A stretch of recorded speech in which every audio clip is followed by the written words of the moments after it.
ಎಲ್ಲರಿಗೂ ನಮಸ್ಕಾರಗಳು. ಜೀವನವನ್ನು ಆನಂದಿಸಲು ಬದುಕಿನ ಯಶಸ್ಸಿಗೆ 9 ಸರಳ ಸೂತ್ರಗಳು. ಬದುಕಿನಲ್ಲಿ ನಾವು ಯಶಸ್ವಿ ವ್ಯಕ್ತಿಗಳಾದಾಗ ಮಾತ್ರ ಎಲ್ಲರೂ ನಮ್ಮನ್ನು ಮೆಚ್ಚಿ ಕೊಂಡಾಡುತ್ತಾರೆ. ಪ್ರತಿಯೊಬ್ಬರ ಜೀವನದಲ್ಲೂ ಯಶಸ್ಸು ಬಹಳ ಮುಖ್ಯ. ಯಶಸ್ಸಿನಿಂದ ಆತ್ಮವಿಶ್ವಾಸ ದೊರೆಯುತ್ತದೆ. ಯಶಸ್ಸು ಭವಿಷ್ಯಕ್ಕೂ ಅತ್ಯಗತ್ಯ. ಯಶಸ್ಸು ಗಳಿಸಬೇಕು ಎಂಬ ಛಲವು ವ್ಯಕ್ತಿಯನ್ನು ಕಷ್ಟಪಟ್ಟು ದುಡಿಯುವಂತೆ ಪ್ರೇರೇಪಿಸುತ್ತದೆ. ಕಷ್ಟಪಟ್ಟು ದುಡಿಯುವುದರಿಂದ ಆ ವ್ಯಕ್ತಿಯ ಸಾಮಾಜಿಕ ಹಾಗೂ ಆರ್ಥಿಕ ಅಭಿವೃದ್ಧಿಯಾಗುತ್ತದೆ. ಯಶಸ್ಸಿನಿಂದ ವ್ಯಕ್ತಿಯು ಸಮಾಜದಲ್ಲಿ ಗುರುತಿಸಲ್ಪಡುತ್ತಾನೆ. ಯಶಸ್ಸು ನಮ್ಮನ್ನು ಬದುಕಿನ ಗುರಿಯತ್ತ ಸಾಗಲು ಪ್ರೇರೇಪಿಸುತ್ತದೆ. ಆದರೆ ಯಶಸ್ಸಿನತ್ತ ಸಾಗಲು ಈ ಕೆಲವು ಅಭ್ಯಾಸಗಳಿಂದ ದೂರವಿರಬೇಕು.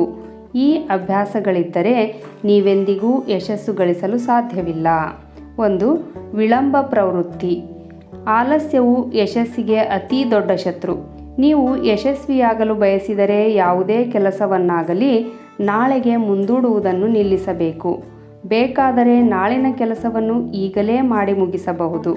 ಯಾವುದೇ ಕೆಲಸದಲ್ಲಿ ನೀವು ವಿಳಂಬ ಮಾಡಿದಷ್ಟೂ ನಿಮ್ಮ ಗೆಲುವು ಕೂಡ ತಡವಾಗುತ್ತಾ ಹೋಗುತ್ತದೆ. 2. ನಕಾರಾತ್ಮಕ ಆಲೋಚನೆಗಳು. ನಕಾರಾತ್ಮಕ ಆಲೋಚನೆಗಳು ನಮ್ಮನ್ನು ಯಶಸ್ಸಿನಿಂದ ದೂರವಿಡುತ್ತವೆ. ನಾವು ಯಶಸ್ಸು ಗಳಿಸಬೇಕು ಎಂದರೆ ಮೊದಲು ಧನಾತ್ಮಕವಾಗಿ ಯೋಚಿಸಲು ಆರಂಭಿಸಬೇಕು. ನಾವಿರಿಸಿಕೊಂಡಿರುವ ಗುರಿಗಳ ಮೇಲೆ ನಂಬಿಕೆ ಇಡಬೇಕು. ಜೀವನದಲ್ಲಿ ಯಶಸ್ವಿಯಾಗಲು ಧನಾತ್ಮಕ ಚಿಂತನೆಗಳೊಂದಿಗೆ ಮುನ್ನಡೆಯಬೇಕು. ನಕಾರಾತ್ಮಕ ಆಲೋಚನೆಗಳನ್ನು ಮನಸ್ಸಿನಿಂದ ಸದಾ ದೂರ ಇರಿಸಬೇಕು. 3. ನಿಮ್ಮ ಮೇಲೆ ನಿಮಗೆ ಅನುಮಾನ. ನಿಮ್ಮ ಮೇಲೆ ನೀವೇ ಅನುಮಾನ ಮಾಡುವುದರಿಂದ ನಿಮ್ಮಲ್ಲಿರುವ ಸಾಮರ್ಥ್ಯಗಳ ಮೇಲೆ ನಿಮಗೆ ನಂಬಿಕೆ ಕುಸಿಯುತ್ತದೆ. ನೀವು ಯಶಸ್ಸು ಗಳಿಸಲು ಬಯಸಿದರೆ ನಿಮ್ಮನ್ನು ನೀವು ಅನುಮಾನದಿಂದ ನೋಡುವುದನ್ನು ಮೊದಲು ಬಿಡಬೇಕು. ನನ್ನಿಂದ ಇದು ಸಾಧ್ಯವೇ ಎಂಬ ಭಯವನ್ನು ಬಿಟ್ಟುಹಾಕಿ. ನಿಮ್ಮ ಮೇಲೆ ನೀವು ನಂಬಿಕೆ ಇರಿಸಿಕೊಂಡು ಮುಂದೆ ಸಾಗುವುದು ಬಹಳ ಅವಶ್ಯ. 4. ಭಯ. ಭಯ ನಿಮ್ಮನ್ನು ಮುಂದೆ ಹೋಗದಂತೆ ತಡೆಯುತ್ತದೆ. ಯಶಸ್ಸು ಗಳಿಸಲು ನೀವು ಭಯವನ್ನು ಎದುರಿಸಿ ಮುಂದೆ ಸಾಗಬೇಕು. ಧೈರ್ಯದಿಂದ ಮುನ್ನಡೆದರೆ ಯಶಸ್ಸು ನಿಮ್ಮದಾಗುವುದರಲ್ಲಿ ಎರಡು ಮಾತಿಲ್ಲ. ಭಯದಲ್ಲಿ ಬದುಕುವವರಿಗೆ ಗೆಲುವಿನ ರುಚಿ ಗೊತ್ತಿಲ್ಲ. ಅವರು ಇರುವಲ್ಲಿಯೇ ನಿಲ್ಲುತ್ತಾರೆ. 5. ಸೋಮಾರಿತನ. ಸೋಮಾರಿತನವು ನಿಮ್ಮನ್ನು ಯಶಸ್ಸಿನಿಂದ ದೂರವಿಡುತ್ತದೆ. ನೀವು ಯಶಸ್ಸು ಗಳಿಸಬೇಕು ಅಂದರೆ ಕಷ್ಟಪಟ್ಟು ಕೆಲಸ ಮಾಡಬೇಕು. ಸೋಮಾರಿಯಾಗಿರುವವರಿಗೆ ಯಶಸ್ಸು ಸಿಗುವುದಿಲ್ಲ. ಎಂದೆಂದಿಗೂ ಕ್ರಿಯಾಶೀಲರಾಗಿರಬೇಕು. 6. ಅಪನಂಬಿಕೆ. ಅಪನಂಬಿಕೆಯು ಇತರರೊಂದಿಗೆ ಸಂಬಂಧ ವೃದ್ಧಿಯಾಗುವುದನ್ನು ತಡೆಯುತ್ತದೆ. ಜೀವನದಲ್ಲಿ ಯಶಸ್ಸು ಗಳಿಸಲು ನೀವು ಇತರರನ್ನು ನಂಬಬೇಕು. ಎಲ್ಲರೊಂದಿಗೆ ಉತ್ತಮ ಸಂಬಂಧವನ್ನು ಹೊಂದಬೇಕು. ಇತರರ ಅನುಭವದಿಂದ ಪಾಠ ಕಲಿಯಬೇಕು. 7. ವೈಫಲ್ಯಗಳು. ವೈಫಲ್ಯಕ್ಕೆ ಹೆದರಬೇಡಿ. ಗೆಲುವಿನ ಸವಿಯನ್ನು ಅನುಭವಿಸಲು ಸೋಲಿನ ರುಚಿ ಅರಿಯಬೇಕು.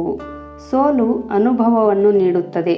ನೀವು ಯಶಸ್ವಿಯಾಗಲು ಬಯಸಿದರೆ ನಿಮ್ಮ ಸಂಪೂರ್ಣ ಸಾಮರ್ಥ್ಯವನ್ನು ಬಳಸಿಕೊಳ್ಳಬೇಕು. ಒಮ್ಮೆ ಸೋತ ಮಾತ್ರಕ್ಕೆ ಹೆದರಿ ಹಿಂದೆ ಸರಿಯಬಾರದು. 8. ಅಜ್ಞಾನ. ಅಜ್ಞಾನವು ನಿಮ್ಮನ್ನು ಯಶಸ್ಸಿನಿಂದ ದೂರವಿಡುತ್ತದೆ. ನೀವು ಯಶಸ್ವಿಯಾಗಲು ಬಯಸಿದರೆ ನೀವು ಪ್ರತಿದಿನ ಕಲಿಯಬೇಕು. ಜ್ಞಾನ ಸಂಪಾದನೆ ಮಾಡಬೇಕು. ಪ್ರತಿಯೊಂದು ವಿಷಯದ ಬಗ್ಗೆ ಜ್ಞಾನವನ್ನು ಹೆಚ್ಚಿಸಿಕೊಳ್ಳಲು ಪ್ರಯತ್ನಿಸಬೇಕು. 9. ಸೋಲಿನ ಭಯ. ಸೋಲಿನ ಭಯವು ನಿಮ್ಮನ್ನು ಮುಂದೆ ಸಾಗದಂತೆ ತಡೆಯುತ್ತದೆ. ಯಶಸ್ಸು ಸಾಧಿಸಲು ನೀವು ವೈಫಲ್ಯದ ಭಯವನ್ನು ಬಿಟ್ಟು ಮುನ್ನಡೆಯಬೇಕು.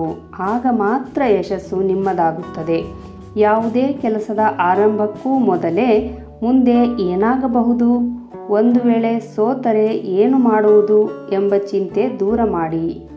ಇತರ ವಿಷಯಗಳ ಬಗ್ಗೆ ಧ್ಯಾನಿಸಿ. ಗೊಂದಲಗಳು ನಿಮ್ಮನ್ನು ಗುರಿಗಳ ಮೇಲೆ ಕೇಂದ್ರೀಕರಿಸುವುದನ್ನು ತಡೆಯುತ್ತದೆ. ಯಶಸ್ವಿಯಾಗಲು ನೀವು ಶಾಂತವಾಗಿರಬೇಕು. ನಿಮ್ಮ ಗುರಿಗಳ ಮೇಲೆ ಕೇಂದ್ರೀಕರಿಸಿ. ಇತರ ವಿಷಯಗಳ ಮೇಲೆ ಹೆಚ್ಚು ಗಮನ ಹರಿಸಬೇಡಿ. ವಿಡಿಯೋ ನೋಡಿದ ತಕ್ಷಣ ಒಂದು ಲೈಕ್ ಕೊಡೋದ್ರ ಜೊತೆಗೆ ನನ್ನ ಚಾನಲನ್ನು ಸಬ್ಸ್ಕ್ರೈಬ್ ಮಾಡಿಕೊಳ್ಳ್ರಿ. ಜೊತೆಗೆ ಹೆಚ್ಚು ಜನರಿಗೆ ಈ ವಿಡಿಯೋವನ್ನು ಶೇರ್ ಮಾಡಿರಿ. ಧನ್ಯವಾದಗಳು.